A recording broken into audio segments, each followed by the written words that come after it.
Listen in as I talk with Mary Kuthais about mission, vision, values. In this conversation, we talk about things like differentiation and how can we build a value proposition and differentiating statements that separate us from our competitors, especially when our competitors are saying a lot of the same things that we're saying.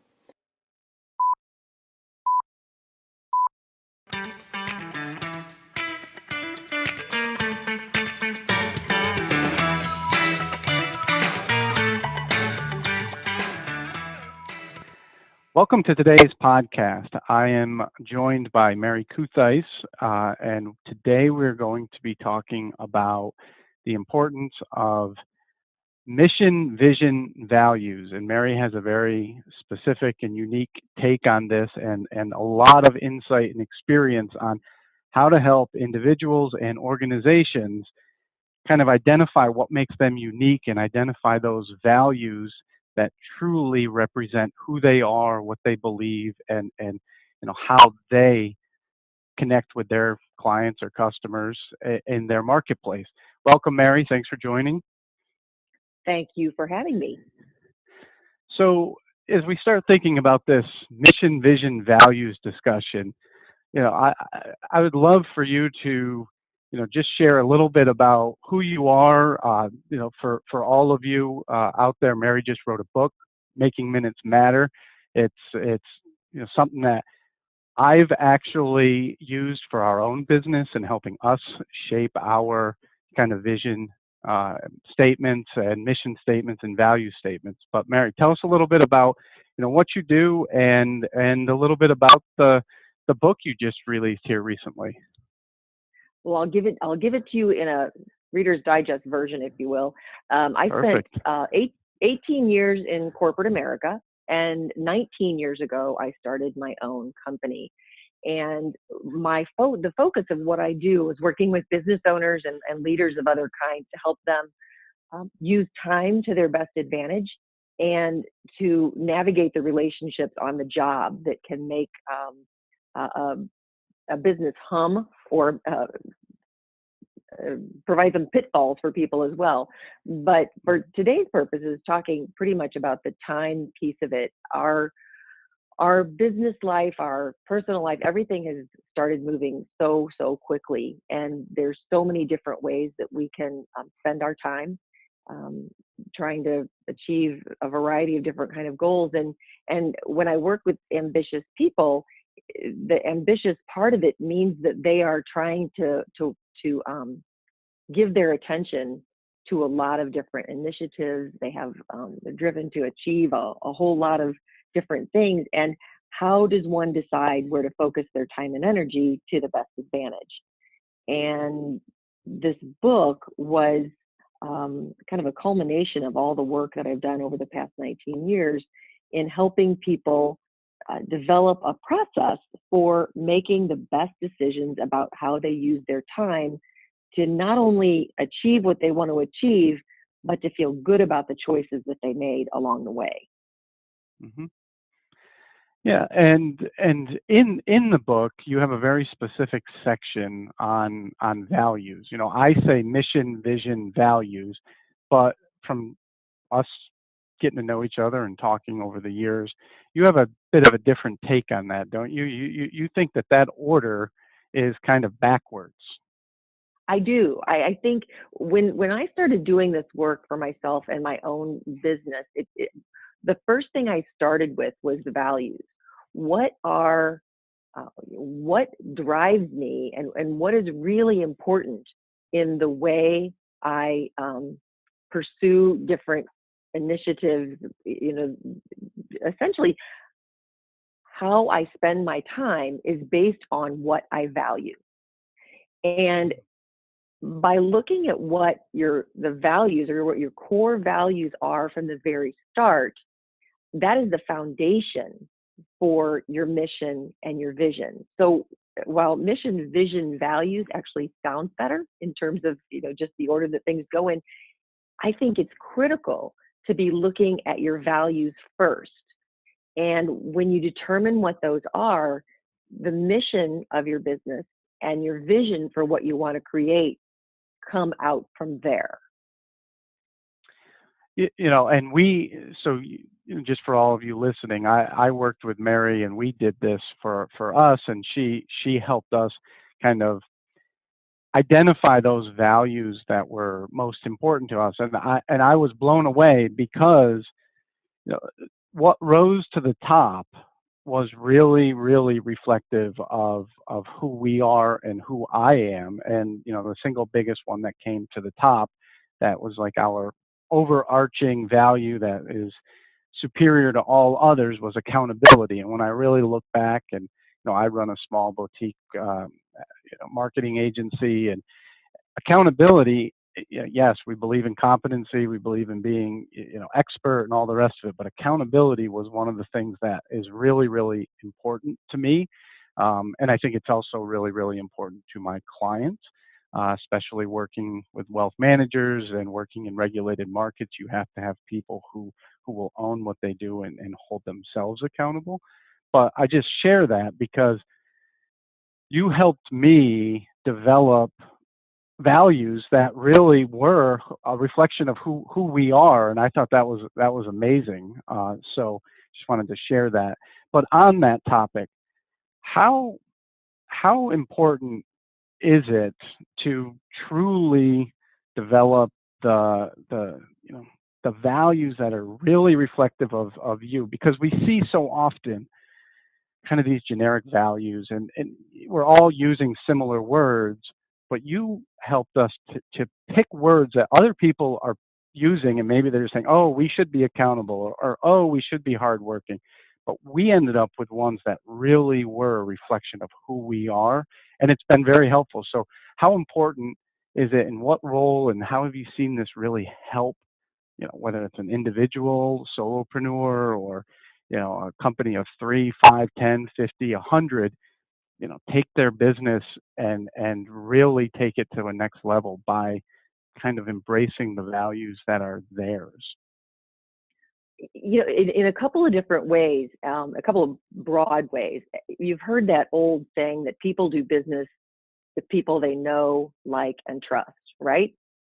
That's kind of an old saw that everyone's heard. Well, one of the things about that is no one can serve everyone. Everyone has a particular market. I mean, people say, yes, everybody should be doing some financial planning, but any organization is looking for a specific kind of client that's right for them.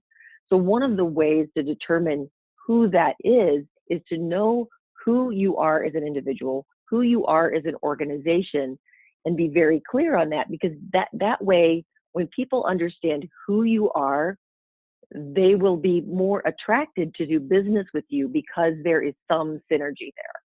For instance, when you have clearly identified what your core values are, and someone who comes to your website or has a conversation with you learns what those are, they're going to resonate with that or they're not. And while they may not disagree with your core values, when you find someone who is drawn to the way you think, or drawn to the way you do business, or drawn to what you believe in, as is reflected in your core values, that starts to establish that know, like, and trust relationship. And so that's from the outside, in terms of what someone from the outside is looking in, seeing about your business. From an individual standpoint, one needs to know what their core values are on an individual basis, because you're choosing how you spend your time. I go into this, the book, as you mentioned, is called Making Minutes Matter. And I believe that people need to get down to how they spend their minutes every day and feel really good about the choices they make in order to feel good about how they're spending their time and where their life is going. So the choices that you make need to be aligned with your core values. And I'll give an example. One of the core values for me and my business is simplicity. And what that helps me decide is anything that is going to be overly complex just for the sake of complexity isn't for me. I mean, there are some things that just, have a complexity inherently in them, and that's the way it is. But if I can choose whether to go with something simpler or something that's complex for the sake of being complex, I'm going to go with simplicity. The decisions that the options that I give my clients are going to lean towards simplicity instead of making their lives more complex.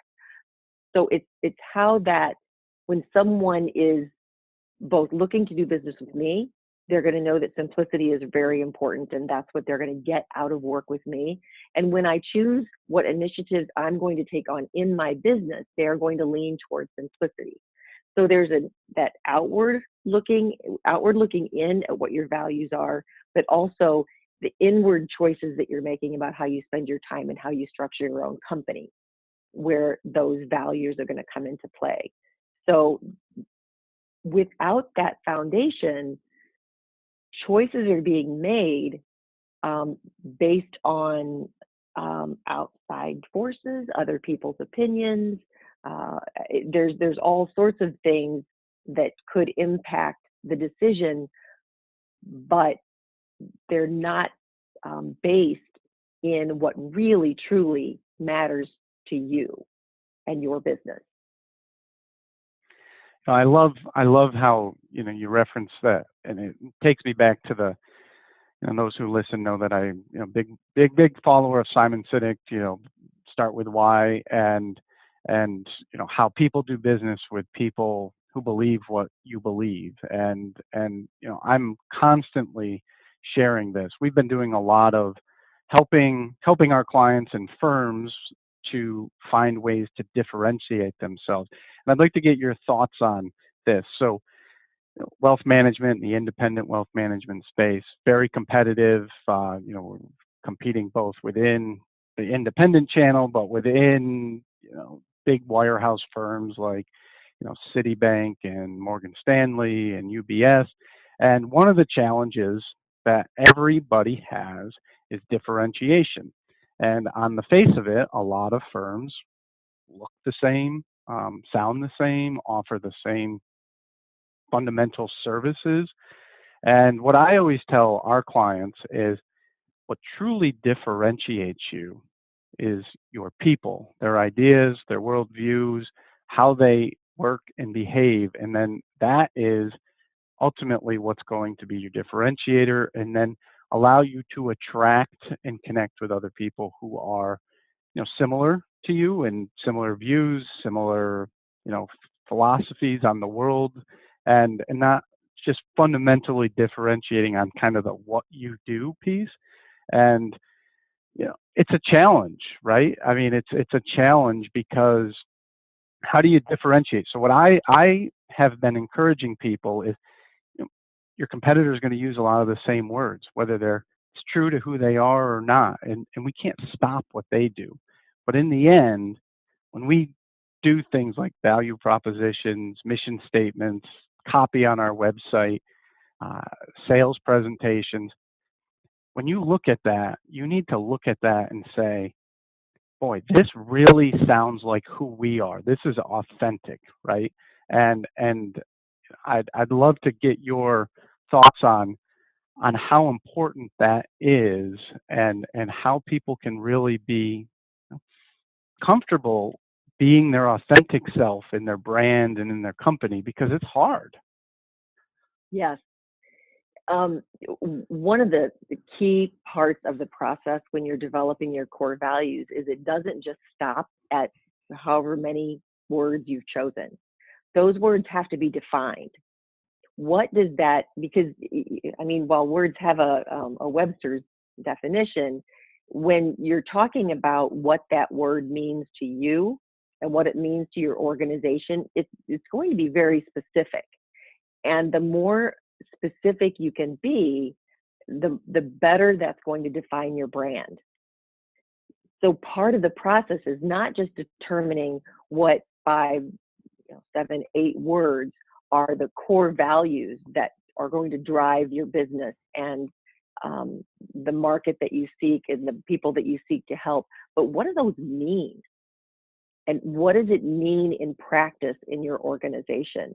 And I love that you brought up the Simon Sinek piece because I see the why and then the values and the mission and the vision as four distinct but very related pieces of information that have to be developed. That is going to be the differentiator because while there may be some similarities in the industry itself, the people are unique, and what really matters to people is unique. And there's going to be a smaller universe of people that are going to say, these are the people for me. These are the people I want to help me because they get me. They think like me. They believe the same things I do. And in terms of that value piece, and it takes some work to get that information. But as you're developing your brand or what your unique selling proposition is, that's the very foundation of the information you have to have. So you mentioned that, value, vision, mission, and why as four distinct elements, so to speak. Could you explain what you mean by that? Uh, in my view, the why is, why are you in this business? What is the thing that is driving you to do what you want to do? And it's a very internal, a very personal reason for doing what you do. The values are, again, the core values of what's going to drive the decisions that you make about how you run your business, how you help the people that you help. Um, um, what are the things that really matter to you? What are the values that you need to be aligned with in order to feel really good about the way you're doing business and interacting with people? The mission is, why does your business exist? What what is the mission of your business, and why would someone come to you? What are you trying to um, what are you trying to make happen for someone? What need are you fulfilling? And then the vision is, what does the world look like when you have succeeded in your mission? You need all four, but they are very different. I think that's great, and for all of you listening, and this is a topic that I have spent a lot of time, and every week I do multiple calls with clients and prospects talking about how are we going to differentiate, and I share elements of this, and I think this discussion is just something that people can sit back and listen to and hopefully reflect on, because we all are in a very competitive marketplace, right? I mean, I don't care what your business is, whether you're in wealth management or whether you're in accounting or legal or manufacturing. The world has gotten really, really small. The internet has changed everything, and we are all struggling to differentiate from our competitors. And I always come back to people. People, people, people. People are differentiators. It's not our service model, even though the way our people work within the service model is the differentiation, but the model itself, yeah, we share that with others and lots of other people, right, at some level. So I think the way you explained it was super valuable, and I think something we all need to embrace to get to that point of differentiation. And I wanted to just get some additional thoughts, because I know as far as your kind of making minutes matter and that you feel good about your time. And I had mentioned this before, but this idea that we can actually feel comfortable. I know that even when I did the exercise, and then ultimately we have been using it both in sales facing material and then internally. And but initially it's like it's very difficult to feel good about your choices. It's like, well, if I choose this one and I don't choose this word, or I don't choose, what's that say about me? And then you start to kind of get that, that hamster wheel in your brain, and you start second guessing your choices. But how can people feel comfortable that when they get to those choices, say, no, this is who we are, and don't worry about the noise out there, because other people are saying X, Y, and Z doesn't mean we need to say X, Y, and Z. It is one of those things. Well, one, the process can't really be rushed. It can happen in a number of different short settings, perhaps. I mean, as you know, when we go through the process, here's a big list of possible core values. Kind of go through and just mark as many as kind of seem like they matter to you. Don't start off trying to say, okay, I need to find the exact 6 or 8 or whatever that's going to drive my business. It's start with just letting ideas bubble to the surface and say, yeah, this matters and this matters. And as you go through the process over a little bit of time, and again, sometimes short stints of I'm going to look at this for 10 minutes and then I'm going to put it aside for a week and I'm going to look at it for another 10 minutes and see what bubbles to the surface. You can't force the decisions. You need to let your brain relax around the process a little bit. And that's when I'm facilitating it. That's one of the things that is important to do, is to ask insightful questions, hopefully, and to draw things out that appear over a conversation or over time. So I kind of wrap 2 things in there, but one, doing things over time, but also sitting with someone that can help the conversation. Like if there's somebody in your organization, when a company is trying to do this, if there's a couple or 3 people in an organization where there's some synergy of thought, perhaps, where you can discuss this without saying we need to come to a conclusion at the end of this meeting. It's like, let's just talk about what we think is important and let's let things bubble to the surface. Because it will, as you know, when you went through it, it does get to that point, even though at the beginning it seems like that all of them are important. The more you talk, the more you narrow it down. Well, and you bring up a really, really important point, and I think it's that one of the challenges is our constant focus on productivity. Okay, which is it's a double-edged sword, and it's super important. But when it comes to certain aspects of our business, especially this aspect, that idea, okay, we're going to start our core values exercise, and we're going to have it done in 2 weeks, and we're going to then have it into this format and this format, that becomes somewhat problematic, doesn't it? It does, because you don't want it to go on for a year. I mean, if you're trying to get it done, if you're trying to accomplish it and you're going to use it in your marketing and your website and all that other kind of stuff, you need to know what it is. But it's really something that can't be forced. So slowing down a little bit with regard to that is a good thing. It's, I mean, if you've ever been in that situation where you're trying to come up with the answer to something, and you push and you push and you push and you push, and finally you think, I give up.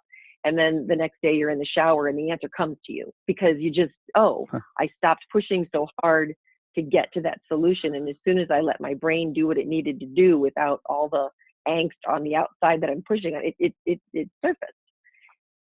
And that can happen a lot in business if we're willing to slow down a little bit. And for the record, I think it took us 2 to 3 weeks, and the thing that I found was it was already here. It was already inside of us. We had already had some of the language, and some of it was already here. And I find that often with clients that we work with, helping them try to tease out those elements. But this has been a great conversation. I do want to be conscious of people's time. We try to keep this to something that fits within a drive time. But as we close up, Mary, I wanted to tell everybody how they can get your book or get in touch with you. I'm happy to, anybody listening, reach out to me. Happy to connect you with Mary, but share with them a little bit about that, and then just kind of share a closing thought that people can take away and reflect on how best to to maybe pursue this in their own, whether it's a personal business or personal brand, or at a kind of a company firm level? Well, first, thank you for that. My website is mckcoaching.com, and there's tons of tips, free tips, and that kind of thing about how to better manage your time and use your time wisely and so on. The book Making Minutes Matter is on Amazon, and the entire process for developing your core values and your mission and your vision is in the book. But for a first step, one of the things that it's very simple. You can go out there and Google a list of core values, and you'll get all sorts of hits for that. And you can print off one of those lists and start just looking at it, not with the intent of, oh, I better pick, like I said before, now I've got to pick my top 5, but circle the ones that kind of resonate, and then put that list away for a week, and then look at it again and say, okay, based on now where my head is after I've given this some thought, and subconsciously there's been some thought too, what do I think about it now? Starting slow and not forcing it is going to be a really good way to ultimately get you where you want to be, in terms of having the thing that will be the front facing thing, both for your internal organization and ultimately your client. Well, that's very useful advice, and I encourage everybody listening, if you haven't done this, or you've one of the things we find is that folks have done this with, whether internally or with another partner, and it just doesn't still feel right to them. So one thing I would encourage everybody listening is, don't worry about the noise. Don't worry about what your competitor's saying. You're going to have similar language. You're going to use similar words because you all share a very similar way of working, and in many cases, similar worldviews and philosophies.